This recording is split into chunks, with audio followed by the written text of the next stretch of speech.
गुरु बिन भवनिधि तरय न कोई, ज्यों विरंच शंकर सम होई।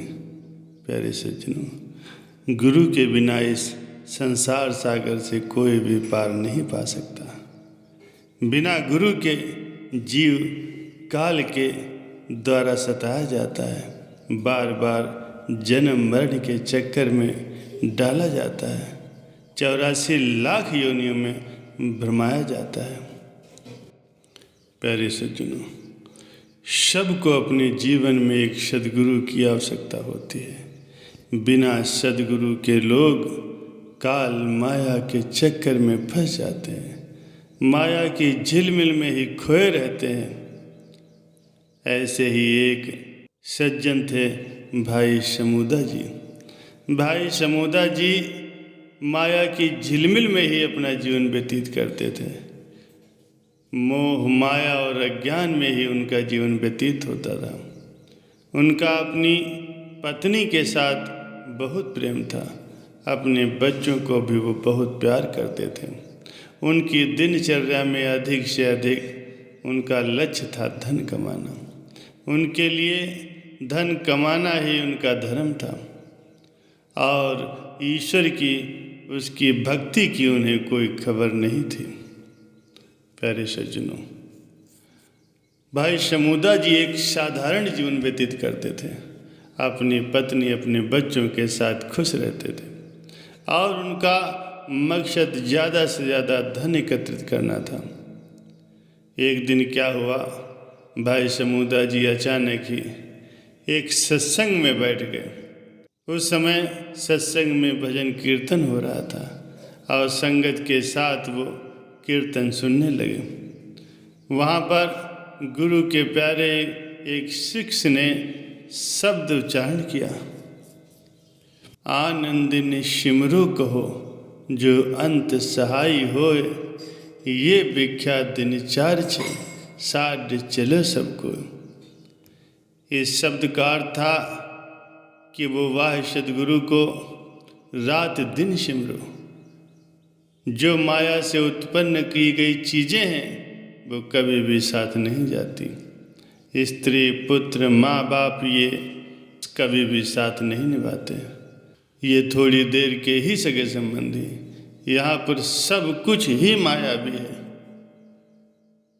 बस इसे समझने की जरूरत है। ऐसा धन एकत्रित करो जो साथ जा सके, और वो धन केवल परमात्मा का सिमरन है, सद्गुरु के नाम का सिमरन है, क्योंकि यही केवल एक ऐसा धन है जो हमारे साथ परलोक को जा सकता है। तो इन शब्दों का भाई शमूदा जी पर बहुत ही गहरा प्रभाव पड़ा। वो जाग गए, उनकी बुद्धि जागृत हो गई। वो सोचने लगे कि मैं जो कुछ भी कर रहा हूँ क्या वो ठीक है। जो गुरु की वाणी है, जो ये गुरु सिख मुझे बता रहे हैं वो ठीक है। उस वाणी को सुन करके भाई शमूदा जी उठकर अपने घर आ गए। जब वो घर पहुँचे तो उनका किसी भी काम में मन नहीं लग रहा था। उनका रोटी खाने का मन नहीं हुआ। जब वो सोने के लिए जाने लगे तब भी उनको नींद नहीं आई। रात के 12 बज गए लेकिन नींद नहीं आई और वो इसी विषय पर सोचते रहे, विचार करते रहे कि माया को इकट्ठा करना अच्छा है या नहीं। स्त्री पुत्र और माँ बाप के संबंध कहाँ तक साथ निभाएंगे, ये कहाँ तक मेरे साथ चल सकते हैं। ऐसा विचार करते हुए भाई शमूदा जी निंद्रा में प्रवेश कर जाते हैं। उसके बाद उन्हें एक बहुत ही भयानक स्वप्न आता है और वो उस स्वप्न में देखते हैं कि वो बीमार हो गए। उनके सगी संबंधी स्त्री पुत्र माँ बाप जो भी हैं उनका पहले तो बहुत ही ख्याल रखते हैं, लेकिन उनकी बीमारी जब ठीक नहीं होती और वो तरह तरह के उपाय करके थक जाते हैं और तब उनसे वो दूरी बनाने लगते हैं। इसके बाद भाई शमूदा जी देखते हैं कि धीरे धीरे उनका अंतिम समय नज़दीक आ गया और यमदूत वहाँ पर उनकी जान निकालने के लिए आ जाते हैं।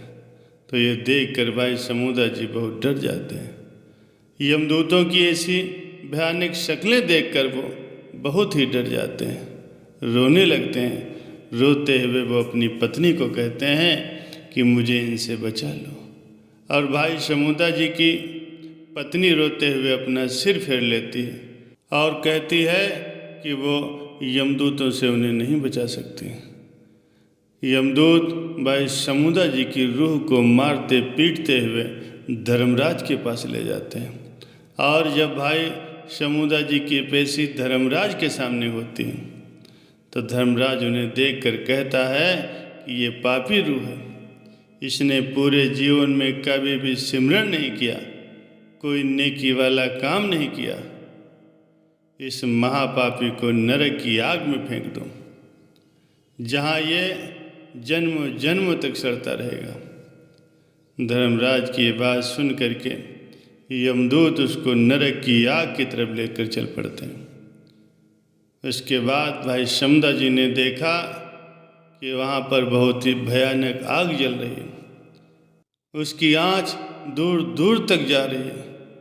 उसके पास जाते ही चीज़ें सड़ जाती हैं।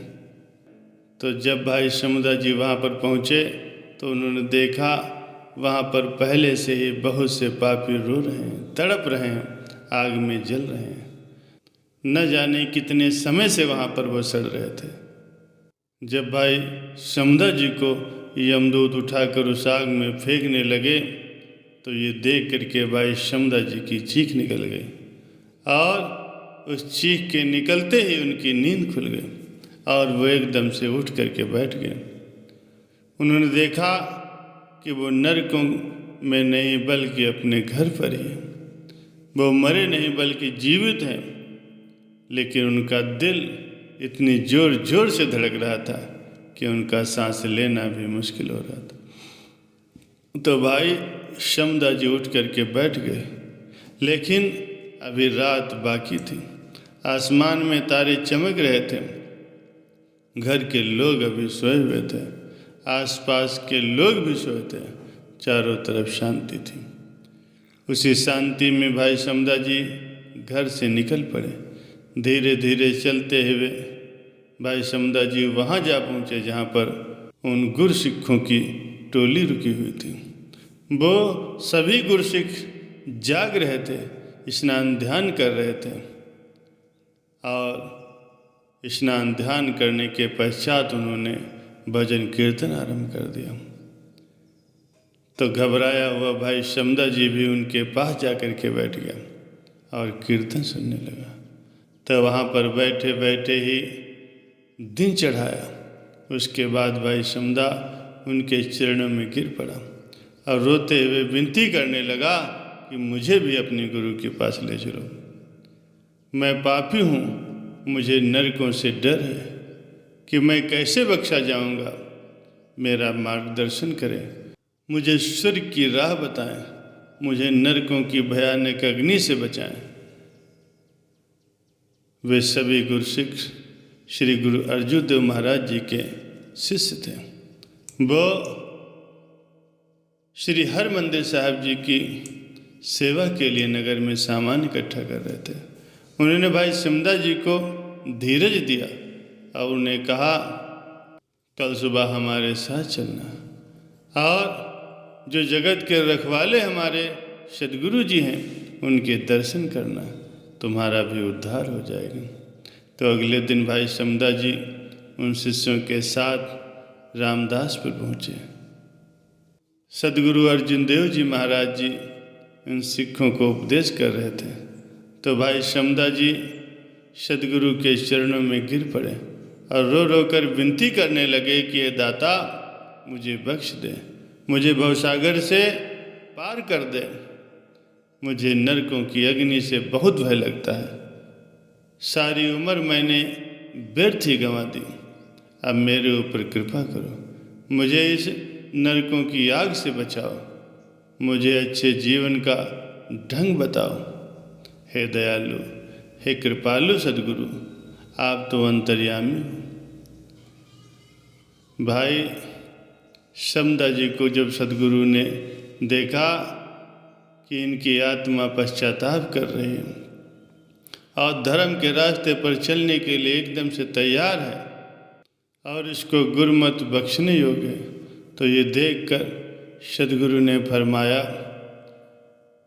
वाहिगुरु ने तुझे संसार में नाम सिमरन और लोक सेवा के लिए भेजा, इसीलिए सुबह उठ करके सदगुरु के नाम का स्मरण करना, कीर्तन करना, अच्छे कर्म करना और प्रतिदिन गुरबाणी का श्रवण करना, सत्संग सुनना और जीवन को सदगुरु के उपदेश के अनुसार बिताना, सदगुरु के बताए हुए मार्ग पर चलना।